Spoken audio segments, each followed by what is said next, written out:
তালাবুল ইলমি ফারিদাতুন আলা কুল্লি মুসলিম। নবীজি সাল্লাল্লাহু আলাইহি ওয়াসাল্লাম বলেন, দ্বীনি ইলম শিক্ষা করা প্রত্যেক মুসলমান নর-নারীর উপরে ফরজ। প্রথম প্রশ্ন হলো, ফরজটা কতটুকু ফরজ? এই ব্যাপারে কতটুকু ফরজ? কেউ কেউ বলেন, একটা মানুষ নিজে শরীয়তের উপরে চলতে, দ্বীনের উপরে চলতে যতটুকু ইলমে দ্বীন দরকার ততটুকু শেখা ফরজ। আবার কেউ কেউ বলেন না, আর একটু বেশি শিখতে হবে। কারণ কি? বলে আল্লাহ তাআলা কোরআনুল কারীমের মধ্যে বলেন, ইয়া আইয়ুহাল্লাযীনা আমানু কু আনফুসাকুম ওয়া আহলিকুম নারা।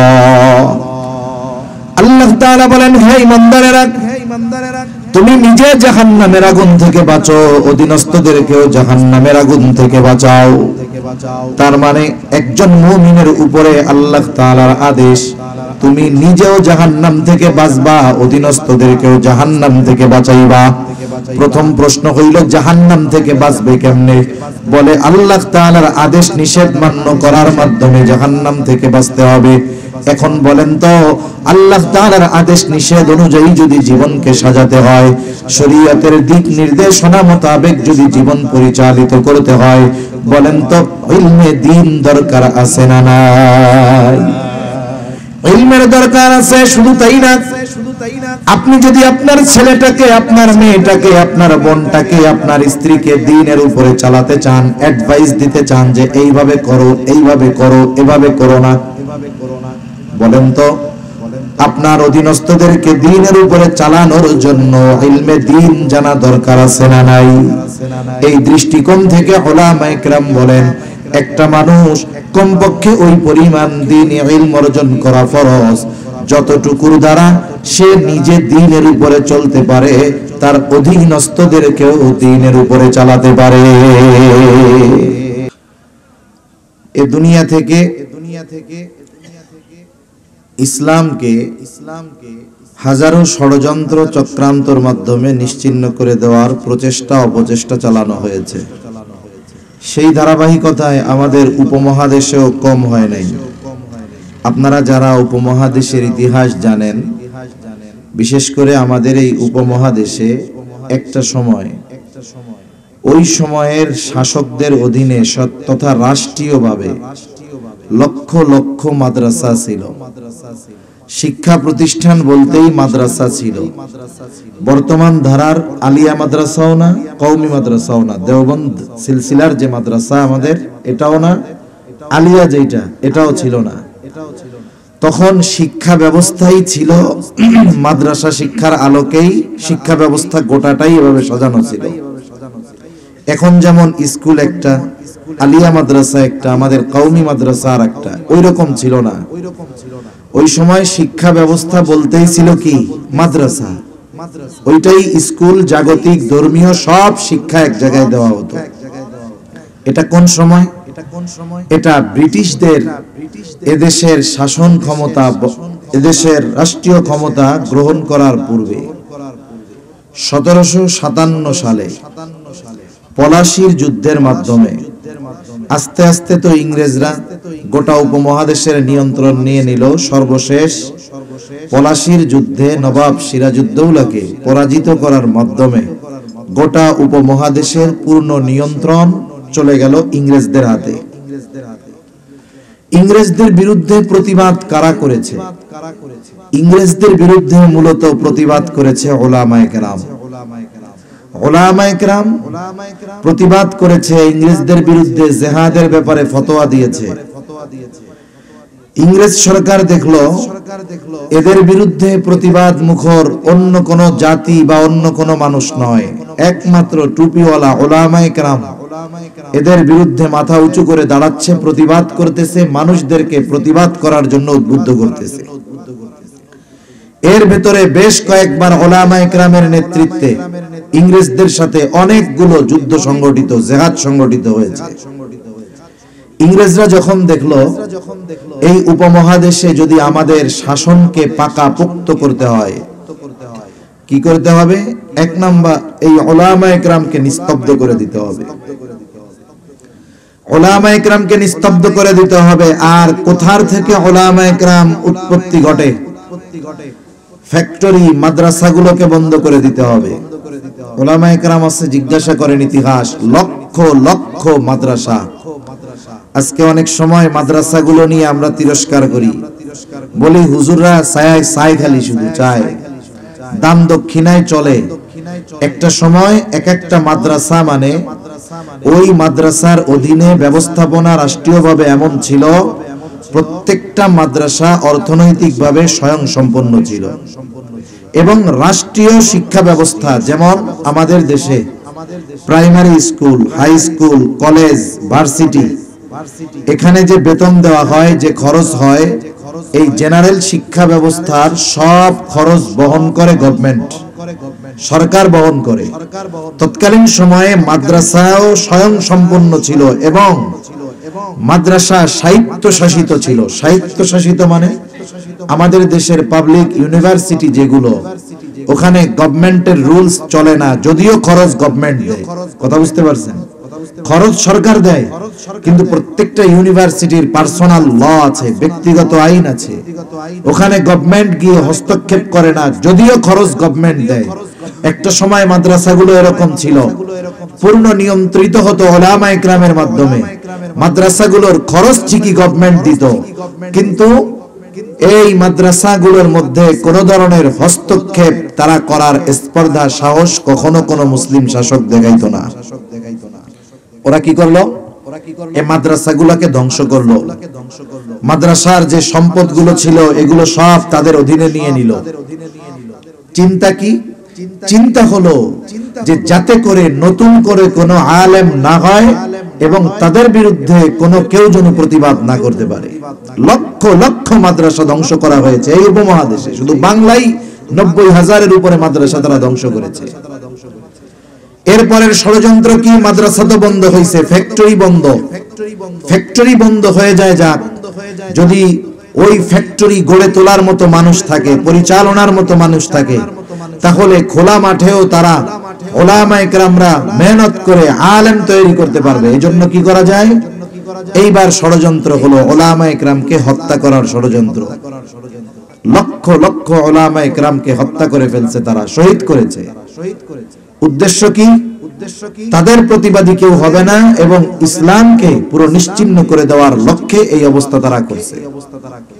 এভাবে কিছুকাল চলেছে। নির্দিষ্ট খানকায় কেউ কেউ নিজ উদ্যোগে এই ইলমের আলো বিতরণের জন্য, ইলম শেখানোর জন্য, আবার কোন কোন মানুষ নিজ উদ্যোগে এক জায়গায় গিয়ে এক আলেমের কাছে ইলম শিখেছে, উলামায়ে কেরাম ইলম শিখিয়েছেন। নির্দিষ্ট কোন প্রতিষ্ঠান ধ্বংস হওয়ার পরে আর হয় নাই। কিন্তু উলামায়ে কেরাম চিন্তা করলেন এভাবে কতদিন চলবে। এই চিন্তা থেকে নিয়ে দেওবন্দ মাদ্রাসার গোড়পত্তন, দেওবন্দ মাদ্রাসার শুরু হলো। এই দেওবন্দ মাদ্রাসার শাখা গোটা দুনিয়ার মধ্যে ছড়ায় ছিটিয়ে আছে। লক্ষ লক্ষ দ্বীনি প্রতিষ্ঠান সহিহ কোরআন সুন্নাহর বাণী সাধারণ মানুষের কাছে পৌঁছিয়ে দিচ্ছে। ঠিক কিনা বলেন? তাহলে ইসলাম মুসলমানদেরকে ঈমান ধ্বংস করার জন্য উলামায়ে কেরাম নিশ্চিহ্ন করতে হবে, মাদ্রাসা ধ্বংস করতে হবে। এটা ছিল তৎকালীন ব্রিটিশ শাসকদের অন্যতম এক আগ্রাসনী এক মনোভাব এবং তাদের মিশন। তারা চেষ্টা করেছে উলামায়ে কেরামও আবার নিজেরা মেহনতের মাধ্যমে এই মাদ্রাসাগুলো তাজা করার মাধ্যমে এই উপমহাদেশের মুসলমানেরা যেন ঈমানের উপরে থাকতে পারে, দ্বীনের উপরে থাকতে পারে। ওনারা দুনিয়া থেকে যাওয়ার পরে আগামী প্রজন্ম যেন হকের পক্ষে বলতে পারে, বাতিলের বিপক্ষে দাঁড়াতে পারে, হুঙ্কার দিতে পারে। এজন্যই ওনারা মাদ্রাসা প্রতিষ্ঠা করার মিশন নিয়ে শুরু করেছিলেন দেওবন্দ মাদ্রাসা। এই মাদ্রাসাগুলোর শাখা, ওই মাদ্রাসাগুলোর শাখা। এখন আসেন, মাদ্রাসা না থাকলে সব শেষ হয়ে যাবে। উলামায়ে কেরাম যদি না থাকে, দ্বীন টেকানো অসম্ভব হয়ে যাবে। আল্লাহ সুবহানাহু ওয়া তাআলা কোরআনুল কারীম একবারে উঠায় নিয়ে যাবেন না, হাদিস একবারে উঠে যাবে না। আস্তে আস্তে বিজ্ঞ উলামায়ে কেরাম আলেমদের মৃত্যুর মাধ্যমে আস্তে আস্তে ইলম উঠে যাবে। এজন্য যেই সমস্ত প্রতিষ্ঠানে আলেম হওয়ার জন্য ব্যবস্থা আছে, যেখানে লেখাপড়া করলে আলেম হওয়া যায়, সেই ধরনের প্রতিষ্ঠান এ দুনিয়াতে বেশি বেশি দরকার আছে না নাই? জোরে বলেন আছে না নাই? না হলে কি হবে চিন্তা করেন। এই বর্তমান শিক্ষা ব্যবস্থার পরিস্থিতি আপনাদের অজানা নয়। জেনারেল শিক্ষা ব্যবস্থা বলেন আর আলিয়া বলেন, আলিয়া শিক্ষাধারা এটা এক সময় ভালো লেখাপড়া ছিল, কিন্তু আলিয়া মাদ্রাসার গোড়পত্তন এটা শুরু হয়েছে কিন্তু ইংরেজদের মাধ্যমে। ওখানের সর্বপ্রথম কলকাতা আলিয়ার ধারাবাহিক 26 জন প্রিন্সিপাল ছিল একজন অমুসলমান, ইংরেজরা অমুসলিমরা ধারাবাহিক 26 জন প্রিন্সিপাল ছিল কলকাতা আলিয়ার। দেশ বিভক্ত হওয়ার পরে ওটাকে ট্রান্সফার করা হয়েছে ঢাকা আলিয়ায়। আমি এটার বিরোধিতা করতেছি, বিষয়টা এমন নয়, কিন্তু বর্তমান আলিয়া মাদ্রাসার শিক্ষা ব্যবস্থার পরিস্থিতি দেখেও আফসোস লাগলো। একটা সময় আলিয়া মাদ্রাসায় সবই পড়ানো হতো, এখন দেখলাম আলিয়া মাদ্রাসায় ঢোল তবলা এইসব শিক্ষা দেওয়ার ব্যবস্থা করা হচ্ছে। বলেন তো মাদ্রাসাগুলো কি ঢোল তবলা গান বাদ্য নাচ গান শেখার জায়গা? তাহলে বোঝা গেল আলিয়া মাদ্রাসা থেকেও এরা ষড়যন্ত্র করে সূক্ষ্মভাবে সহিহ দ্বীনকে এরা বের করে ফেলছে। এখন আছে কওমি মাদ্রাসা, এটার প্রতিও হাজারো ষড়যন্ত্র চক্রান্ত চলতেছে। আমাদের মনে রাখতে হবে একটা ছোট ছোট কওমি মাদ্রাসা এক একটা আলোর এলাকার আলো প্রদানের কাজ করে। এক একটা এলাকার মানুষের ঈমান হেফাজতের দায়িত্বে এই মাদ্রাসা এবং মাদ্রাসার সৈনিকেরা কাজ করে। প্রত্যন্ত অঞ্চলে, পার্বত্য অঞ্চলে যেখানে মানুষের চলাফেরা কঠিন, ওই সমস্ত অঞ্চলগুলোতে মানুষের জীবন অনিরাপদ। কয়েক বছর আগে এক জায়গায় গিয়েছি, বান্দরবনের একেবারে শেষে মাহফিলের মধ্যে চলতেছে মাহফিল, হঠাৎ করে পাশ থেকে গোলাগুলির আওয়াজ। আস্তে মাহফিল শেষ করে দেওয়া হলো। একটু পরে কাহিনী কি ভাই? তা বলতেছে যে সেনাবাহিনী এদের সাথে চরমপন্থীদের একটু গোলাগুলি হয়েছে। ওই কথা বলার সময় বলতেছে, হুজুর আজ থেকে ৩-৪ বছর আগেও আমরা দিনের বেলায় এখানে বের হতাম, সন্ধ্যা লাগার সাথে সাথে ঘরে ঢুকতাম, আর সূর্যের আলো না ফুটলে বাইরে হইতাম না। কেন? বলে জানমাল অনিরাপদ, বের হলে আমাদেরকে অপহরণ করে নিয়ে মোটা অঙ্কের মুক্তিপণ দাবি করত, না দিতে পারলে মেরে ফেলতো। এজন্য আমরা সন্ধ্যার আগে ঢুকতাম, এমন ভাবে দরজা আটকাইতাম, আর সকাল হলে বের হতাম, এর আগে আর বের হইতাম না। কিন্তু আলহামদুলিল্লাহ এখন আর টেনশন নাই। কেন নাই? বলে আমাদের এলাকার দুই পাশে দুইটা ছোট ছোট ক্যাম্প হইছে। একটা হলো আর্মির ক্যাম্প, আর একটা হলো ওই বর্ডার গার্ডের ক্যাম্প, বিজিবির ক্যাম্প। এই দুইটা ক্যাম্প হওয়ায় দুই ক্যাম্পে 50-50-100 জন সৈনিক আছে। কিন্তু এই ছোট দুইটা ক্যাম্প হওয়ার কারণে আশেপাশের 2-4-5 গ্রামের মানুষ এখন টেনশন মুক্ত। রাত 12টা-1টা পর্যন্ত যদি আমরা বাইরে থাকি, এখন আগের মতো আর টেনশন লাগে না। ছোট ছোট দুইটা ক্যাম্পের কারণে হাজার মানুষের জানমাল নিরাপত্তা লাভ করেছে। তাহলে এই ধরনের মাদ্রাসাগুলো জানমালের চাইতে বড় সম্পদ। ঈমান হেফাজতের দায়িত্বে এই মানুষগুলো, এই প্রতিষ্ঠানগুলো আমাদের ঈমান হেফাজতের দায়িত্বে ওরা নিয়োজিত থাকে, ঠিক কিনা বলেন? এজন্য দেখবেন এদেশে যখন কোন ইসলাম বিদ্বেষী কথা ওঠে, এই যে স্কুলের সিলেবাস, এখানে তো আমি পড়ি না, হয়তো আমি আমার সন্তানকেও পড়াবো না, কিন্তু আফসোস স্কুলে যারা পড়ায়, শিক্ষক যারা আছে, এদের মধ্যে মুসলমান শিক্ষক বেশি না কম? নিঃসন্দেহে বেশি। আলিয়া মাদ্রাসায় যারা পড়ায় মুসলমান বেশি, অনেক আলেমও আছে। আফসোস আমরা কওমি মাদ্রাসার উলামায়ে কেরাম এই পাঠ্যপুস্তক নিয়ে যতটা চিন্তা ফিকির করেছি, জনসাধারণকে, সরল মনা মুসলমানদেরকে যতটুকু সচেতন করেছি, আফসোস লাগে অন্য কোন শিক্ষা প্রতিষ্ঠানের শিক্ষকরা মুখ দিয়া টু শব্দ বের করে নাই, ঠিক কিনা বলেন? স্কুলের গুলা তো করেই নাই। আলিয়া মাদ্রাসার কিছু উলামায়ে কেরাম করছে, কিন্তু অধিকাংশ চুপ করে বসে আছে। অথচ উচিত ছিল প্রত্যেকটা আলিয়া মাদ্রাসা থেকে যদি, প্রত্যেকটা স্কুল থেকে যদি শিক্ষকরা চিন্তা করত, হায় রে আমাদের তো সন্তানদের ঈমান শেষ হয়ে যাবে, এরা তো ধ্বংস হয়ে যাবে, এদেরকে তো অনৈতিকতার সাগরে ভাসায় দেওয়া হবে, তাহলে আসেন আমরা সম্মিলিতভাবে অভিভাবকদেরকে সচেতন করি। শিক্ষকরা যদি অভিভাবকদেরকে বলতেন, দেখেন এইটা পড়ানো হইতেছে, আপনারা আন্দোলন করেন, আমরা পেছনে আছি, টেনশন করেন না, ওনাদের সামনে যাওয়া লাগতো না। অভিভাবকদেরকে একটু বুঝাইয়া দিলে, একটা এলাকার অভিভাবকেরা যদি এই ব্যাপারে প্রতিবাদী মুখর হতেন, সারা দেশ থেকে যদি আওয়াজ উঠত, তাহলে নিঃসন্দেহে এক সপ্তাহ লাগতো না এই বইগুলোকে ছিঁড়ে আগুনে পুড়িয়ে দিয়ে ইসলামের আলোকে নতুন বই আবার ছাপানো হতো। ঠিক কিনা বলেন? টাকা পয়সা লস হবে ওতে কি? রাষ্ট্রের টাকা তো আর অন্য কেউ দেয় না, রাষ্ট্রের টাকা দেয় জনগণ। ঠিক কিনা বলেন? আমরা বুঝি আমাদের কিছু টাকা লস হয় হোক, আমাদের কাছ থেকে কিছু ট্যাক্স বেশি যায় যাক, আমাদের এই যেই টাকা খরচ হবে এর চাইতে ঈমানের দাম বেশি না কম? জোরে বলেন। নিঃসন্দেহে বেশি।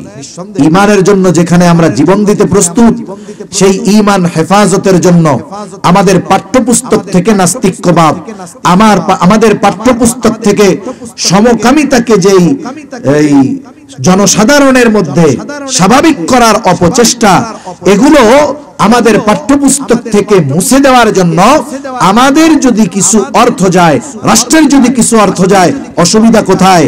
কারণ এই শিক্ষা অর্জনের মাধ্যমে একটা প্রজন্ম এক সময় ইসলামহীন হবে, দ্বীনহীন হবে, ঈমানহীন হবে। ঠিক কিনা বলেন? কিন্তু আফসোস, এই প্রতিবাদ স্কুল থেকে আসে নাই, এই প্রতিবাদ আশানুরূপ ভাবে আলিয়া মাদ্রাসা থেকেও আসে নাই। কিন্তু এই বিষয়ের প্রতিবাদ প্রত্যেকটা মাহফিলে যেই কয়জন উলামায়ে কেরাম থাকেন, কেউ না কেউ এই বিষয়ে সাধারণ মুসলমানদেরকে সচেতন করেছেন কি করেন নাই বলেন?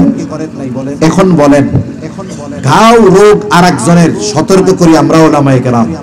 এই তাহলে কওমি মাদ্রাসা যদি না থাকতো, এই আহলে হক উলামায়ে কেরাম যদি না থাকতো, যদি আমরা চুপ থাকতাম, মানুষের কাছে বাস্তব অবস্থাটা তুলে না ধরতাম, তাহলে ওরা ওদের যেই মিশন, ওরা অতি দ্রুত সেটা বাস্তবায়ন করে ফেলতো। ঠিক কিনা বলেন? সেজন্য মাদ্রাসা দরকার, উলামায়ে কেরাম দরকার, এগুলো ঈমান হেফাজতের ক্যান্টনমেন্ট। এদেশে যখন আমরা তো অনেকদেরকে, অনেক মানুষের বাহির দেখে মনে করি এ মনে হয় মানবতার জন্য নিবেদিত প্রাণ। এই উপমহাদেশে খ্রিস্টানেরা যাকে সবচাইতে বেশি ব্যবহার করেছে নিকট অতীতে, ইসলাম এবং অন্যান্য ধর্মাবলম্বীদেরকে খ্রিস্ট ধর্মে অন্তর্ভুক্ত করার জন্য যাকে ব্যবহার করেছে, এর মধ্যে অন্যতম একজন হলো মাদার তেরেসা। অনেকে নাম শুনেছেন, অনেকে দেখেছেন, অনেকে চিনেন। এই মহিলা কিন্তু ইন্ডিয়ান না, এই মহিলা তার গোটা জীবন উপমহাদেশে কাটিয়ে দিয়েছে। এই মহিলার সকল ব্যয়ভার বহন করেছে খ্রিস্টান মিশনারিরা। উদ্দেশ্য কি ছিল? উদ্দেশ্য দেখাইতো যে আমরা সেবা করি, মানুষকে চিকিৎসা সেবা দেই, মানুষকে অন্যান্য সেবা দেই। কিন্তু এই এনজিওদের সেবার অন্তরালে, বিশেষ করে খ্রিস্টান মিশনারির দ্বারা পরিচালিত এনজিও সংস্থাগুলোর সেবার অন্তরালে মূল উদ্দেশ্য হলো মুসলমান ধর্ম থেকে ধর্মান্তরিত করে মানুষদেরকে খ্রিস্টান বানানো। এটা ওদের মূল উদ্দেশ্য, এটাই বাস্তবতা। কিন্তু মুসলমান, আমরা মনে করতাম সে মনে হয় খুব ভালো একজন মানুষ, মানবতা দরদি মানুষ, শান্তিতে তাকে নোবেল পুরস্কার দেওয়া হলো, কিন্তু বাস্তবতা ছিল ভিন্ন। সে তার বড় একটা গ্রুপ নিয়ে উপমহাদেশে মানুষকে ধর্মান্তরিত করার জন্য অপচেষ্টা চালাতে থাকলো। কিন্তু উপর মহল থেকে খেয়াল করে আমরা যেই পরিমাণ ইনভেস্ট করি, যেই পরিমাণ ব্যয় করি, সেই পরিমাণ ফিডব্যাক নাই। আমরা তো ব্যয়ের ক্ষেত্রে কার্পণ্যতা করতেছি না, কিন্তু আমাদের ফলাফল কেন আশানুরূপ আসে না? এখন তারা বোর্ড গঠন করছে যে উপমহাদেশে এই যে লক্ষ কোটি কোটি মুসলমান, এদের মধ্য থেকে খ্রিস্টান হয় না কেন? এদেরকে আশানুরূপ ফলাফল এদের থেকে পাই না কেন? একটু চিন্তা ভাবনা করো। চিন্তা ভাবনা করে ওরা দেখতে পাইল যে মুসলমানেরা ইসলামের উপরে অটল অবিচল থাকার অন্যতম কারণ হলো এই মুসলমানেরা এদের দিন শুরু করে কোরআনুল কারীমের তিলাওয়াত দিয়ে। সুবহানাল্লাহ বলে। আফসোসের বিষয়, একটা সময় শহরে কিংবা গ্রামে আমরা দেখেছি প্রত্যেকটা বাড়িতে সূর্য উদয় হতো কোরআন তিলাওয়াতের আওয়াজের সাথে সাথে। ঠিক কিনা বলেন? আমাদের মা, আমাদের দাদিদেরকে দেখেছি এই আজানের সময় উঠে যেতেন, সবাইকে উঠায় দিতেন। ওনারা গ্রামের মানুষ, বাহিরে দিনের বেলা যেতে পারেন না, ওনারা ওই আজানের পরে সুন্দর মতো বাহিরে ঝাড়ু টাড়ু দিয়ে ওযু করে নামাজ পড়তেন ঘরে, পুরুষেরা চলে যেত মসজিদে, পুরুষেরা মসজিদ থেকে আসতো, মহিলারা বাড়িতে আসতো, মহিলারা বাড়িতে কোরআন তিলাওয়াত করত, সূর্য উঠতো, এরপরে পুরুষ মানুষ মসজিদ থেকে বাড়িতে আসতো, চাটা তৈরি করে দেওয়া হইতো। তার মানে আগে প্রত্যেকটা বাড়িতে সূর্যই উঠতো কোরআন তিলাওয়াত করতে করতে, ঠিক কিনা বলেন? এর সাথে সাথে কি ছিল? এর সাথে সাথে ছিল প্রত্যেকটা বাড়ি থেকে যারা 4, 5, 6, 7, 8 বছর বয়স, নামাজ ফরজ হয় নাই, বালেগ হয় নাই, তাতে কি নামাজে না যাও সেটা পরে যাইও বালেগ হইলে, কিন্তু প্রত্যেকটা বাড়ির বাচ্চাদেরকে বাধ্যতামূলক মক্তবে যাওয়া লাগতো, ঠিক কিনা বলেন? মক্তবে যাওয়া লাগতো। মক্তবগুলো ভরপুর ছিল, ওইখানে বাচ্চারা কোরআন শিখতো, আদব লেহাজ শিখতো, মুরব্বিদের সাথে আচরণ কেমনে করতে হবে এসব বিষয়গুলো তারা ওইখানে শিখতো। ওদের টার্গেট পড়ে গেল মক্তবের উপরে, যে এই যে সকালবেলায় যে কোরআন তিলাওয়াত দিয়ে দিন শুরু হয়, এটাকে বন্ধ করার দরকার। জোর কইরা বন্ধ করতে বললে তো করবে না, কিন্তু এমন পদ্ধতি করার দরকার ওরাই সন্তানদেরকে মক্তব থেকে বের করে নিয়ে আসবে। আমরাও তো হাই স্কুলে, প্রাইমারি স্কুলে পড়েছি, যারা পড়েছেন আগে আগে প্রাইমারি স্কুল শুরু হইতো কিন্তু 10টায়, 10টা থেকে 12টা 1, 2, আর 12টা থেকে 4টা ছিল হলো 3, 4, 5, এই 3 ক্লাস 12টা থেকে 4টা, আর প্রথম 2 ক্লাস তথা 1, 2 এরা পড়তো 10টা থেকে 12টা। ওরা চিন্তা করছে এই যে সকালটা শুরু হয় মক্তব কোরআন তিলাওয়াত দিয়ে, কি করা যায়? বিকল্প হিসাবে সর্বপ্রথম তারা এনেছে কিন্ডারগার্টেন। আজকে যে নার্সারি কিন্ডারগার্টেন গুলো দেখেন সব জায়গায়, এগুলো এদেশে আমদানি করেছে খ্রিস্টান এনজিওরা। এই ইতিহাস আমাদের জানার দরকার। প্রথম এই স্কুলগুলো পরিচালিত হতো খ্রিস্টান মিশনারি এনজিওদের তত্ত্বাবধানের মাধ্যমে। এখানের স্কুলগুলো শুরু হইতো সকাল 10টায়, সকাল 10টায় না, সকাল 6টায়, মানে ফজরের পর। ওখানে পড়ানো হয় কি? ইংরেজিও পড়ায়, বাংলাও পড়ায়, সাধারণ জ্ঞানও পড়ায়। ক্লাস 1-এ ওঠার আগে আরো 2 বছর পড়া লাগে। শিশু, নার্সারি, প্লে, এরপরে গিয়ে 1। তার মানে আপনি আপনার 4 বছরের ছেলেকে মক্তবে পাঠানোর আগে 4 বছরের ছেলেকে ভালোমতো ইংরেজি শেখানোর জন্য সকালবেলায় পাঠাই দিয়েছেন কিন্ডারগার্টেনে। এটা আরো ব্যাপক আকারে হতে থাকলো। মুসলমানেরাও স্বপ্রাণোদিত হয়ে এই ধরনের স্কুল বানানো শুরু করলো। হায় হায়, মক্তবগুলো শূন্য হতে শুরু করলো, মক্তবে ছাত্রছাত্রী কমতে শুরু করলো। কারণ ফজরের পরেই তো কিন্ডারগার্টেনে যাওয়ার প্রস্তুতি, মক্তবে যাবে কোথায়? এই যে জাতির ধ্বংস অনিবার্য বুঝতে পারতেছে। কারণ একটা সময় যারা মক্তবে ঠিকমতো গেছে, এই মানুষগুলো যদি জেনারেল লাইনেও পড়াশোনা করছে, তাদের মধ্যে ধর্মভীরুতা ছিল, তাদের মধ্যে দিনদারিত্ব ছিল, তারা সহিহ শুদ্ধ কোরআন পড়তে পারত। কিন্তু আগামী প্রজন্ম যারা জেনারেল লাইনে পড়বে, এরা যদি ওই ইংরেজি শেখার আশায় এই দিনকে, মক্তবকে বাদ দিয়ে পরিপূর্ণভাবে ওইটার মধ্যে অন্তর্ভুক্ত হয়ে যায়, তাহলে তো এদের আখিরাত বরবাদ হয়ে যাবে, মুসলমানদের সন্তানদের সবকিছু শেষ হয়ে যাবে। উলামায়ে কেরাম চিন্তা করলেন এটা যে ব্যাপক আকারে হইছে, এটাকে নির্মূল করা অসম্ভব, তবে এটার বিকল্প কোনো কিছু বের করার দরকার। উলামায়ে কেরাম বিকল্প কি বের করলেন? বলে নুরানি মাদ্রাসা। কি বের হইছে বলেন? নুরানি মাদ্রাসা। প্রায় মাদ্রাসাগুলোর মধ্যে হিফজখানার সাথে সাথে নুরানি মক্তব বিভাগ আছে না নাই? এই নুরানির মধ্যে বাংলাও পড়ায়, ইংরেজিও পড়ায়, অঙ্কও পড়ায়। বরং এটা চ্যালেঞ্জ দিয়ে বলতে পারবো, ওই জেনারেল লাইনের কিন্ডারগার্টেনের ক্লাস 3 এর ছাত্রছাত্রী যা পারে, একটা মাদ্রাসার নুরানির ক্লাস 3 এর ছাত্রছাত্রী তার চাইতে দ্বিগুণ লেখাপড়া পারে, ঠিক কিনা বলেন? ইংরেজি, বাংলা, অঙ্ক তো পারে, ওরাও পারে, এরাও পারে। তাহলে এদের বেশি কি? বলে আসো, এদের সামনে আসো, দেখবা কোরআনটা সহি শুদ্ধভাবে পড়তে পারে, তোমার কিন্ডারগার্টেনে পারে না। আসো, নামাজের যত মাসলা মাসাইল দরকার এরা সব পারে, তোমার কিন্ডারগার্টেনে পারে না। জানাজা পড়ানো লাগবে, এরা পারে, তোমার কিন্ডারগার্টেনে পারে না। তোমাদের ওইগুলার যে হাতের লেখা, চ্যালেঞ্জ দিব যে তোমাদের ওই 3, 4, 5 এর ছাত্রছাত্রীদের হাতের লেখার চাইতে নুরানি মাদ্রাসার ক্লাস 1, 2 ছেলের আরবি, ইংরেজি, বাংলা হাতের লেখা আরো সুন্দর, ঠিক কিনা বলেন? উলামায়ে কেরাম চিন্তা করলেন এই এক পদ্ধতি বের করতে হবে, যাতে যেহেতু মানুষ চাহিদা থাকে এই দুনিয়ার, দুনিয়ারটাও হইলো কিন্তু দিনটা ঠিক থাকলো, এই চিন্তা করে আসলো নুরানি মাদ্রাসা। এই নুরানি মাদ্রাসাগুলো সন্তানকে যখন দেওয়া হয়, এই সন্তানকে দেওয়ার কারণে মা বাবা জাহান্নাম থেকে বাঁচতে পারে। কেমনে পারে? কারণ দ্বীনি ইলম শিক্ষা করা প্রত্যেক মুসলমানের উপরে ফরজ। قال رسول الله صلى الله عليه وسلم طلب العلم فريضة على كل مسلم। নবীজি সাল্লাল্লাহু আলাইহি ওয়াসাল্লাম বলেন, দ্বীনি ইলম শিক্ষা করা প্রত্যেক মুসলমান নর-নারীর উপরে ফরজ। প্রথম প্রশ্ন হলো ফরজটা কতটুকু ফরজ? এই ব্যাপারে কতটুকু ফরজ কেউ কেউ বলেন একটা মানুষ নিজে শরীয়তের উপরে চলতে, দ্বীনের উপরে চলতে যতটুকু ইলমে দ্বীন দরকার ততটুকু শেখা ফরজ। আবার কেউ কেউ বলেন না, আর একটু বেশি শিখতে হবে।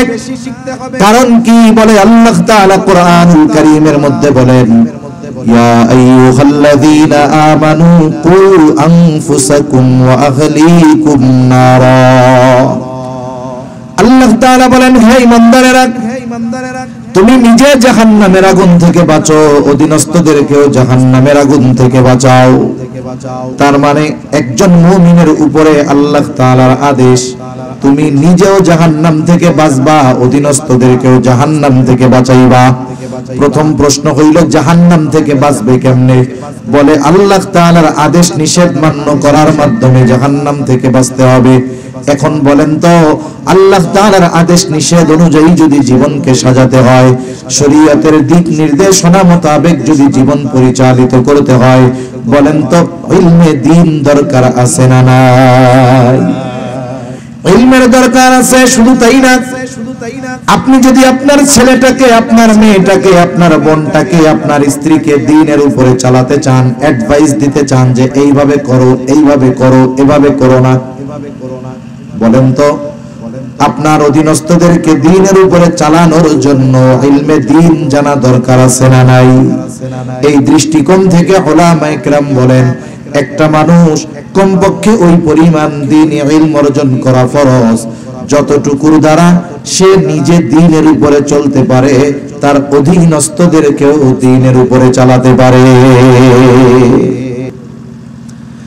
আফসোসের বিষয় হলো সমাজের অনেক মানুষ আছে এই পরিমাণ ইলমে দ্বীন তারা অর্জন করে নাই। যদি না করে থাকে তাহলে তো একটা ফরজ ইবাদত না করার কারণে পাপ হচ্ছে, গুনাহ হচ্ছে। এজন্য উচিত যারা বয়স্ক আছে কমপক্ষে মসজিদের ইমাম সাহেবের কাছে গিয়া অথবা মাদ্রাসার মুহতামিম সাহেবের কাছে গিয়ে বলা, হুজুর আমাদের জন্য জরুরতে দ্বীন যেগুলো আছে, দ্বীনের জন্য জরুরতে ইলম যেটা আছে, আমরা তো বুঝি না, আমরা তো জানি না, আমাদের দ্বীনের উপরে চলতে, অধীনস্থদেরকে চালাতে কতটুকু দ্বীন শেখার দরকার, আপনারা শেখানোর একটা ব্যবস্থা করে দেন। বলেন তো সাধারণ মানুষ গিয়া যদি ইমাম সাহেবের কাছে এই কথা বলে, ইমাম সাহেব কি বলবে নাকি আমি খুব ব্যস্ত, পারবো না? বলবে? বলবে? মাদ্রাসার মুহতামিম সাহেব কি যদি বলেন, বলবে নাকি? বরং চেষ্টা করবে যেন বয়স্ক মানুষগুলোও দ্বীন শিখতে পারে সেই ব্যবস্থা করার। প্রথম বিষয় হলো এই ফরজ বিষয়টা শেখার সুযোগ আমাদের আছে, কিন্তু আমরা আমাদের গাফলতির কারণে এই বিষয়গুলো শিখি না। সাথে সাথে যদি আমার অধীনস্থ সন্তানগুলো আছে যারা, আমরা যদি চাই তাদেরকে দুনিয়াবী শিক্ষায় শিক্ষিত করাইতে, ডাক্তার বানাইতে, ইঞ্জিনিয়ার বানাইতে, এরপরেও একটা বিষয় মাথায় রাখতে হবে, সে ডাক্তার হোক আর ইঞ্জিনিয়ার হোক, তবে তাকে ডাক্তার হতে হবে দিনদার ডাক্তার, ইঞ্জিনিয়ার হতে হবে দিনদার ইঞ্জিনিয়ার। এখন দিনদার হওয়ার জন্য তো ইলমে দ্বীন দরকার। সে যখন ইলম শিখবে, আপনার সন্তানের প্রাথমিক শিক্ষাটা যখন নুরানি মাদ্রাসায় দিবেন, 1 2 3 4 5 পর্যন্ত যখন মাদ্রাসায় পড়বে, কোনো সন্দেহ নাই নিজে চলার জন্য যতটুকু দ্বীন শেখা ফরজ, আর অধীনস্থদেরকে দ্বীনের উপরে চালানোর জন্য যতটুকু দ্বীন শেখা ফরজ, 5 ক্লাস 4 5 পর্যন্ত নুরানিতে পড়লে কোনো সন্দেহ নাই ওই পরিমাণ দ্বীন প্রত্যেকটা মানুষ শিখতে পারে। তাহলে কি হলো? এক নম্বরে নিজের জন্য দিন শেখা যেমন ফরজ, অধীনস্থদেরকেও দিন শেখানো ফরজ। আপনি অধীনস্থের একটা হক আদায় করলেন। আমি যদি আপনার সন্তানকে, অধীনস্থদেরকে দিন না শেখাই, দিনের উপরে চলার ব্যবস্থা তাদের জন্য যদি না করি, তারা কেমনে দিনের উপরে চলবে এই জন্য ব্যবস্থাপনা গ্রহণ না করি, আল্লাহ না করুন আপনার অধীনস্থ ওই ব্যক্তি যদি কিয়ামতের দিন জাহান্নামে যায়, আর আমি দুনিয়ায় যত নেক আমল করি না কেন, তাহলে ওরা আমাকে বাদ দিয়ে জাহান্নামে যাইতে যাবে না। বরং সেই দিন আল্লাহ তাআলার কাছে অভিযোগ দায়ের করবে, রব্বানা আতিহিম দিফাইনি মিনাল আযাব। আল্লাহ, আমার অভিভাবক যারা, এদের আযাবকে আপনি দ্বিগুণ করে দেন। কেন? কারণ সে তো দিন না শেখার জন্য দোষারোপ করবে তার অভিভাবকদের, বলবে রব্বানা ইন্না আতানা সাদাতানা ওয়া কুবারানা ফাআদাল্লুনাস সাবিলা। বলবে আমার রব, আমি আমার বড়দের, আমাদের নেতাদের তথা অভিভাবকদের কথা মতো চলছি, আজকে যে আমি জাহান্নামী হইলাম এর জন্য আমি দায়ী না। আমি যে দিন শিখতে পারি নাই এর জন্য আমি দায়ী না। আমার বাবা আমার দিন শেখানোর ব্যবস্থা করে নাই, অথচ এটা ছিল সন্তানের হক। বাপ যদি সন্তানকে দিন না শেখায় তাহলে সন্তানের হক নষ্ট করে, আর ওই দিন না শেখানোর কারণে যদি সন্তান জাহান্নামী হয়, কিয়ামতের দিন ওই সন্তান বাবার বিরুদ্ধে আল্লাহ তাআলার কাছে অভিযোগ দায়ের করবে। এজন্য সন্তানদের তথা অধীনস্থদের দিন শেখানোর দরকার আছে না নাই? দিন শেখানোর জন্য দিনী প্রতিষ্ঠানগুলোর দরকার আছে না নাই? আপনি শেখাইলেন, আপনি সওয়াব বঞ্চিত হবেন না, এটা আপনার সম্পদ হবে। আমরা তো সন্তানদেরকে টাকা পয়সার মেশিন বানানোর চেষ্টা করি, চিন্তা করি কোনো মতো লেখাপড়া শিখায়া বড় একটা চাকরি দিতে পারলে বৈশা বৈশা পান খামু আর চা খামু, আর পোলাকারি মাসে মাসে টাকা পাঠাবে। কোনো মতে যদি বিদেশে পাঠায়া দিতে পারি, আর কিসের টেনশন, বাড়ি বসে থাকবো আর বিদেশ থেকে ডলার পাঠাবে। টাকার মেশিন বানাতে চাই সন্তানদের, অথচ সন্তানকে সম্পদ বানানোর দরকার ছিল, যে সম্পদ দুনিয়ায় কাজে লাগবে, আখেরাতেও কাজে লাগবে। ঠিক কিনা বলেন? দুনিয়ায় যারা সন্তানদেরকে টাকার মেশিন বানাইছে, টাকার মেশিন, এরা দুনিয়ায় শান্তিতে থাকতে পারে নাই। তবে যারা সন্তানদেরকে দুনিয়া আখেরাতের সম্পদ বানিয়েছে, সন্তান অনেক টাকার মালিক হয়তো হতে পারে নাই, কিন্তু এই সন্তানের দ্বারা মা বাবা কখনো অবহেলা অবজ্ঞার শিকার হয় নাই। ঠিক কিনা বলেন? আমাদের দেশে দিন যাচ্ছে, বৃদ্ধাশ্রমের সংখ্যা বাড়তেছে। বৃদ্ধাশ্রমের মধ্যে গিয়ে দেখবেন 98% মানুষ যারা আছে বৃদ্ধ বৃদ্ধা, অধিকাংশের সন্তান কোটিপতি, টাকা পয়সাওয়ালা, ধন সম্পদের অভাব নাই, ঢাকা শহরে বাড়ি, বিদেশে বাড়ি। কিন্তু কি হইলো, এই সন্তানকে টাকা কামাই করা শিখানোর জন্য কত পরিশ্রম যে মা বাপ করছে, ওই সন্তান টাকা কামাই শিখেছে ঠিক, কিন্তু মা বাবার হক আদায় করা শিখে নাই। ঠিক কিনা বলেন? কেন শিখে নাই? কারণ আপনি ছোটবেলায় তার হকটা আদায় করেন নাই, ছোটবেলায় আপনি তাকে দিন শেখান নাই। এখন সে বড় হয়ে প্রাপ্তবয়স্ক হয়ে সে এখন ঠিকই আপনি ছোটকালে তার সাথে যে আচরণ করছেন সেটাকেই ফেরত দিচ্ছে। এজন্য কোন মুরব্বী যদি চায় যে আমি আমার সন্তানের দ্বারা বার্ধক্যকালে অসম্মানজনক কোনো আচরণ আশা করি না, তাহলে প্রত্যেকটা অভিভাবকের দরকার সন্তানদেরকে দিন শেখানো। ঠিক কিনা? দিন শিখাইলে লস আছে? আপনি বৃদ্ধাশ্রমে যান বা এলাকায় আশেপাশে খোঁজ নেন, আপনার আশেপাশে আপনি অনেক মা বাবা পাবেন, সন্তান সামর্থ্যবান কিন্তু মা বাবার সাথে খারাপ আচরণ করে। খোঁজ নেন, হাজারে একটা দুইটা পাইতে পারেন, তাও আশা করি মনে হয় পাবেন না।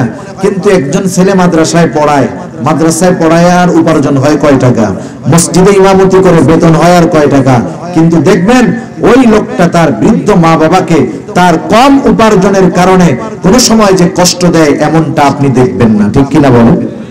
বরং দুনিয়ায় সে তার অবস্থা থেকে সর্বোচ্চ চেষ্টা করে মা বাবার সাথে সদাচরণ করার, ভালো ব্যবহার করার, যত্ন নেওয়ার। আবার যখন মা বাবা দুনিয়া থেকে চলে যায়, ওই সন্তানটা যাকে আপনি দিন শিখিয়েছিলেন, আমি আলেম বানাতে বলতেছি তারা, শুধুমাত্র দিন শেখানোর ব্যবস্থা করেছেন, সে ডাক্তার হয়েছে তবে দিনদার ডাক্তার, ইঞ্জিনিয়ার হয়েছে তবে দিনদার ইঞ্জিনিয়ার। ওই সন্তান মা বাবা মারা যাওয়ার পর অন্য হুজুরকে ডাক দেওয়া লাগে না, ও নিজেই সর্বক্ষণ প্রতি নামাজের পরে তার মা বাবার জন্য দোয়া করে। ঠিক কিনা বলেন? এরকম সন্তান আমাদের সকলের দরকার আছে না নাই? তাহলে শিক্ষা দিতে হবে দ্বীনি শিক্ষা, ধর্মীয় শিক্ষা তথা কোরআনের শিক্ষা। কোরআনের শিক্ষা দেওয়া এটা বড় গুরুত্বপূর্ণ একটা বিষয়। আমাদের দেশের অনেক মানুষ মনে করে মাদ্রাসাগুলোর মধ্যে যারা পড়ে আর পড়ায় এরা মনে হয় সব দরিদ্র খয়রাতি, কিন্তু বাস্তবতা তা নয়। দুনিয়ার মানুষ যা বলে বলুক, দুনিয়ার মানুষ এদের মর্যাদা বুঝুক আর না বুঝুক, নবীজি জানায় দেন খায়রুকুম মান তাআল্লামাল কুরআনা ওয়া আল্লামা। এই যে মাদ্রাসার হাফেজ, হিফজখানার শিক্ষক আর যারা ছাত্র, এরা তো কোরআন পড়ে আর একজনে পড়ায়। নবীজি বলেন সর্বোত্তম মানুষ হইল তারা, তোমাদের মধ্যে সর্বোত্তম মানুষ হইল তারা যারা কোরআন শিখে আর কোরআন শেখায়।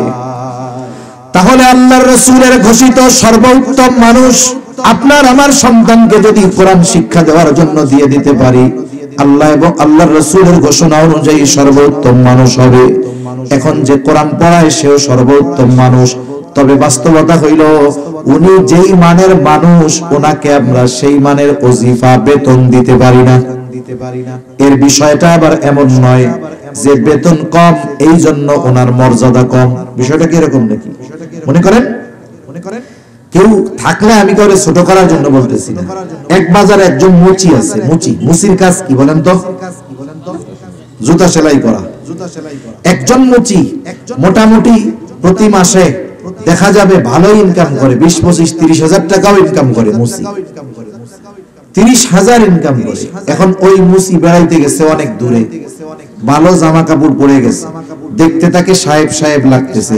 এখন মানুষ দেখে চিন্তা করে উনি মনে হয় বড় অফিসার রে।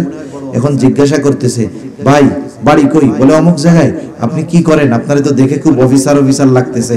ওরে যখন বলবে যে আপনারে দেখতে অফিসার অফিসার লাগতেছে, এরপরে যদি জিজ্ঞাসা করে আপনি কি কাজ করেন বা চাকরি বাকরি কি করেন, কি করেন, আপনার পেশা কি, ও কি বলবে? আমি জুতা সেলাই করি। যেহেতু অপরিচিত জায়গা, ওরে দেখতে সাহেব সাহেব লাগতেছে, ও তখন বলবে ইনকাম যতই বেশি হোক, ও বলবে না জুতা সেলাই করি, ও অন্য একটা পরিচয় দিবে। নিজের কর্মের পরিচয় দিতে সে লজ্জাবোধ করবে, যদিও ইনকাম করে অনেক। কিন্তু মাদ্রাসার হাফেজ, মসজিদের ইমাম, 5, 7, 10 হাজার টাকা বেতন, গেছে এক জায়গায়, জিজ্ঞাসা করে হুজুর কি করেন? ইমামতি করি। অথবা বেতন যেহেতু কম, এই লজ্জার কারণে সে কি বলবে যে ইমামতি করে, যে এই পরিচয় সে কি গোপন করবে নাকি?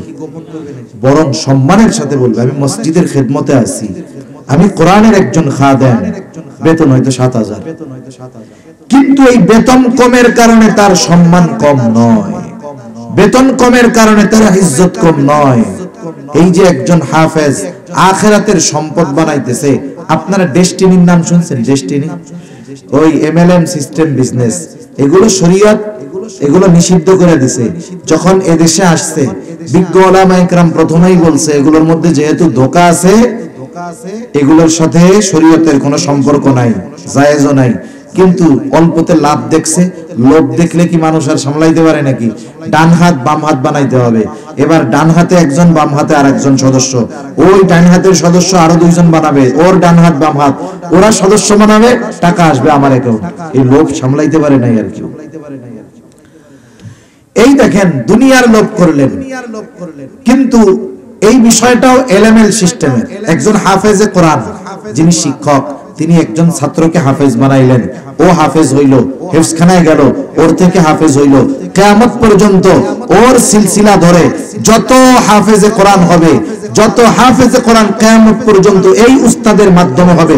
মানে উস্তাদ একজনকে পড়াইছে, তার মাধ্যমে একজন হইছে, তার মাধ্যমে আরেকজন হইছে, তার মাধ্যমে আরেকজন হইছে।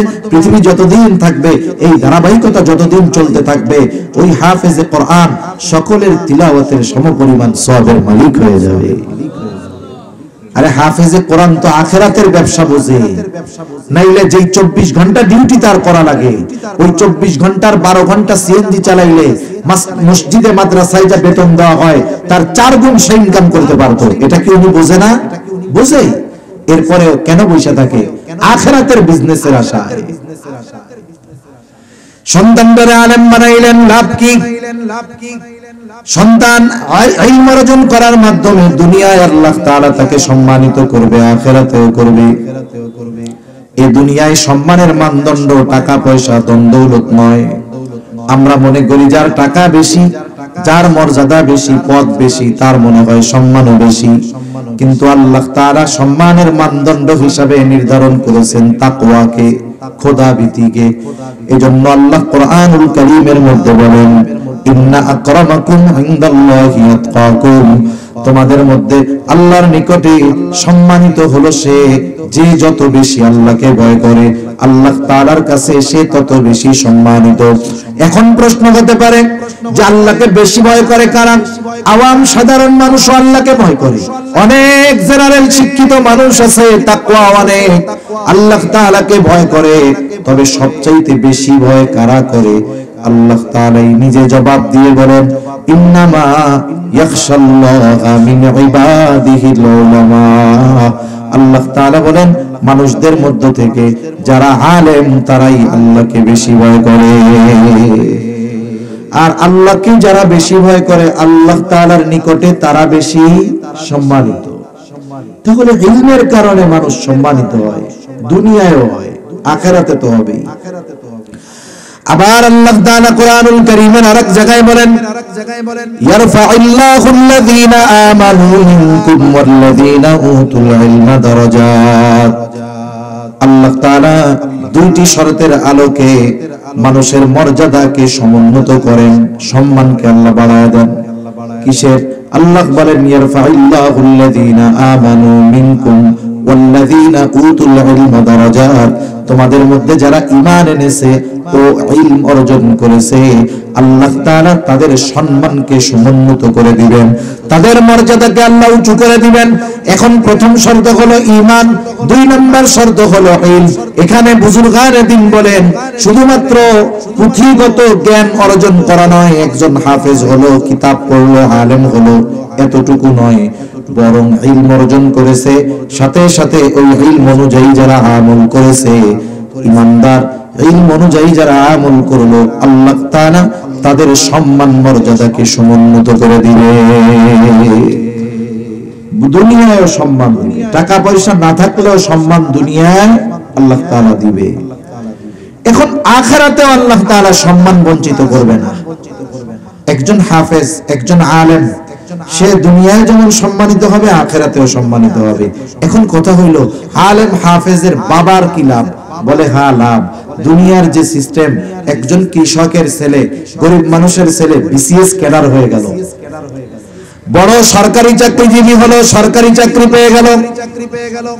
এখন ওই ছেলেটাকে গভর্নমেন্ট বড় একটা বাসস্থান দিয়েছে, বড় কোয়ার্টার দিয়েছে, এসি বিল্ডিং, একেবারে ফার্স্ট ক্লাস, সকল ধরনের সুযোগ সুবিধা দিয়েছে। বলেন তো ওই ছেলের যে বাসভবন, ওই জায়গায় কৃষক বাবা ঢুকতে পারবে কি পারবে না? কথা বুঝেন নাই? একটু কথা বলেন, নাকি ঘুম আসতেছে আপনাদের? জবাব দেন।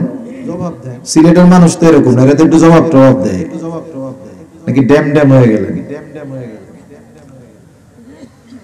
তাহলে এই যে দুনিয়ার লাইনের অফিসার সন্তান, সন্তানের যেই কোয়ার্টার বাসভবন, বলেন তো কৃষক বাবা, দরিদ্র বাবা সেই জায়গায় ঢুকতে পারবে কি পারবে না? উনি জীবনে কিন্তু ঢুকতে পারতো না। ঢুকতে পারছে কেন? সন্তানকে চেষ্টা করে, প্রচেষ্টা করে শিক্ষিত বানায়া বড় অফিসার বানাইছে। এই জন্য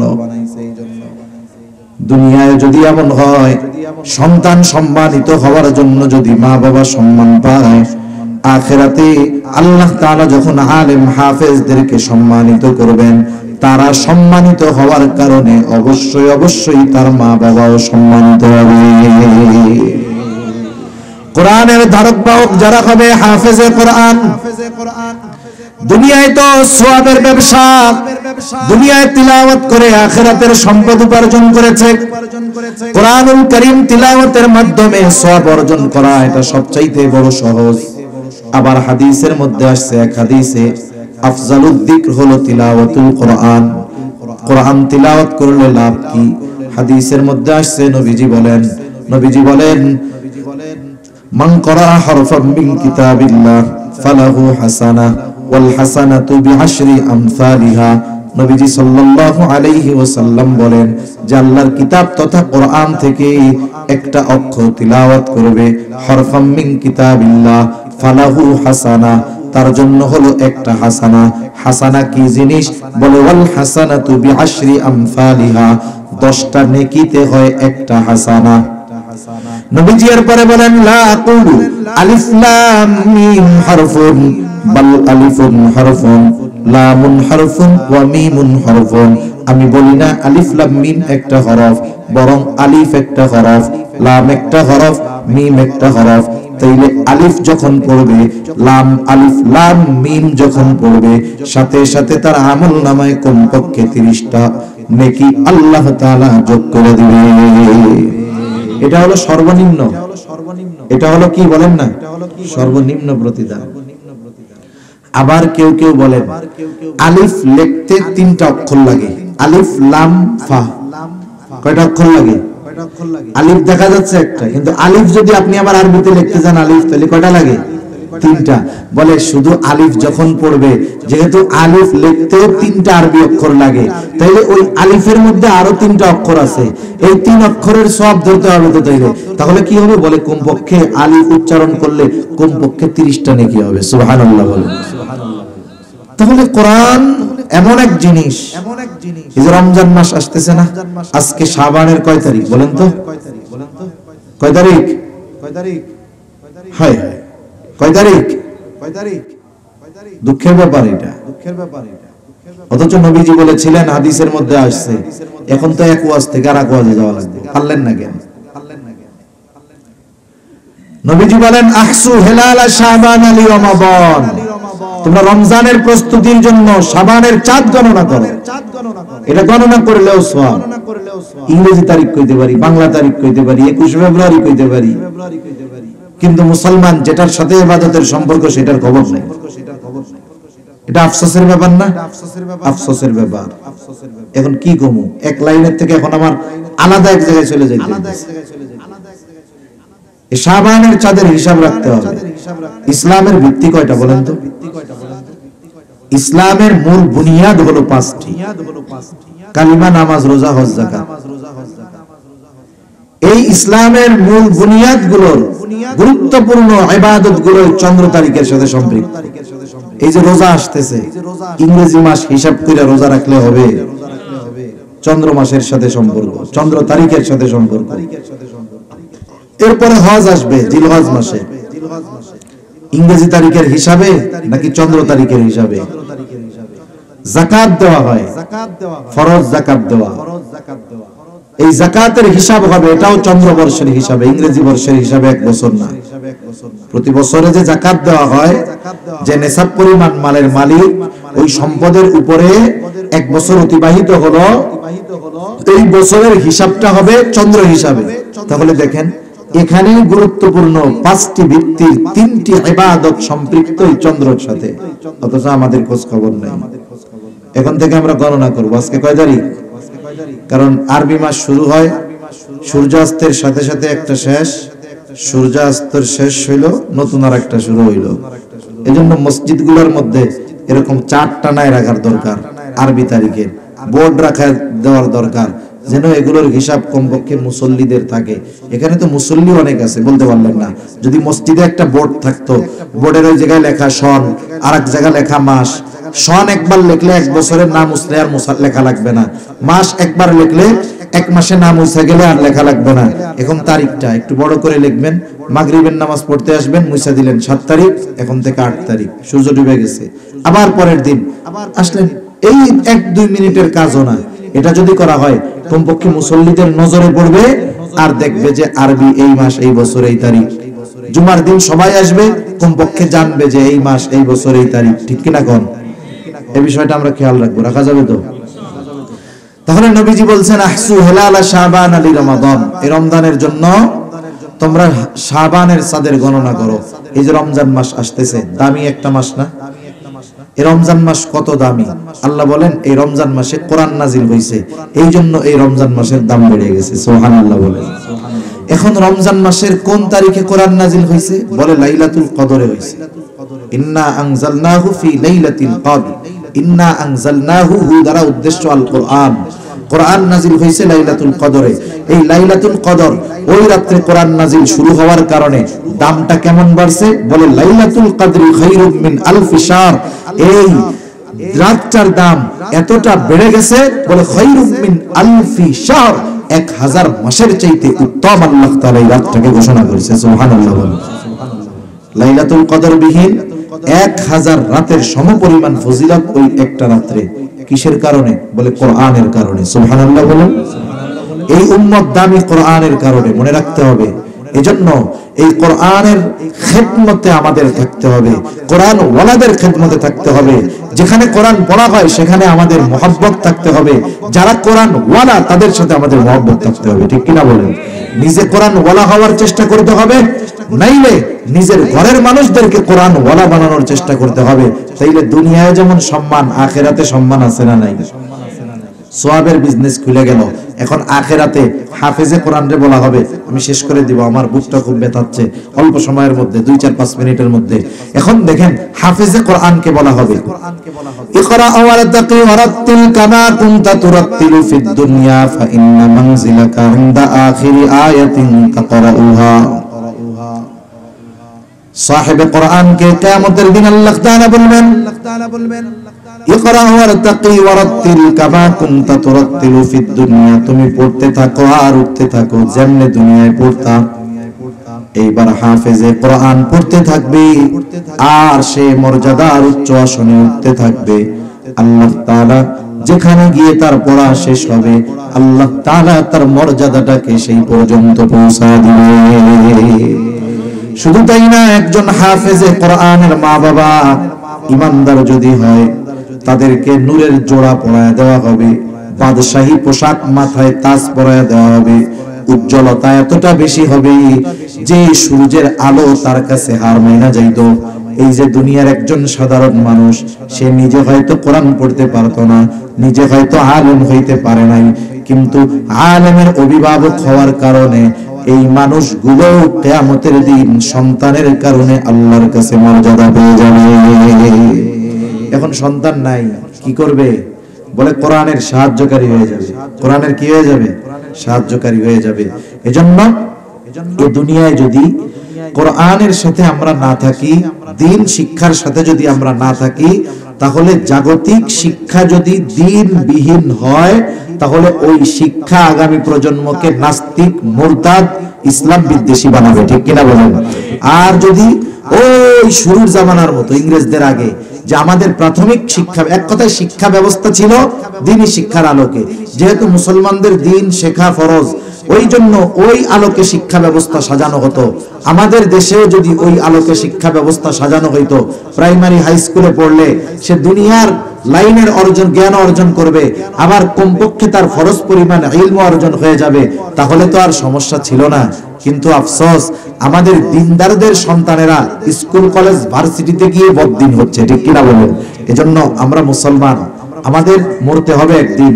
আখিরাতকে প্রাধান্য দিয়ে, খেয়াল রেখে, নিজের এবং সন্তানের ভবিষ্যতের কথা চিন্তা করে সন্তানকে দুনিয়া আখিরাতের সম্পদে পরিণত করার উদ্দেশ্যে আমাদের সন্তানদেরকে অবশ্যকীয়ভাবে দ্বীন শেখাতে হবেই হবে, ঠিক কিনা বলেন? এজন্য আপনাদের সিদ্ধান্ত যে আপনি আপনার পয়সা খরচ করে সন্তানকে দুনিয়া আখিরাতের সম্পদ বানাবেন, নাকি এই সন্তানের দ্বারা এক সময় অনইসলামিক কার্যকলাপ হবে সেটার জন্য সুযোগ করে দিবেন। সে সিদ্ধান্ত আমার নয়, আমার বলে দেওয়া দায়িত্ব। আমি একজন মুবাল্লিগ হিসাবে আপনাদের কাছে বলে দিলাম, সিদ্ধান্ত আপনাদের। আশা করি কথাটা বুঝতে পারছেন তো? আল্লাহ সুবহানাহু ওয়া তাআলা আমাদের সবাইকে কোরআনের সাথে থাকার তৌফিক দান করুন। সকলকে কমপক্ষে ফরজ পরিমাণ দ্বীন ইলম অর্জন করার তৌফিক দান করুন।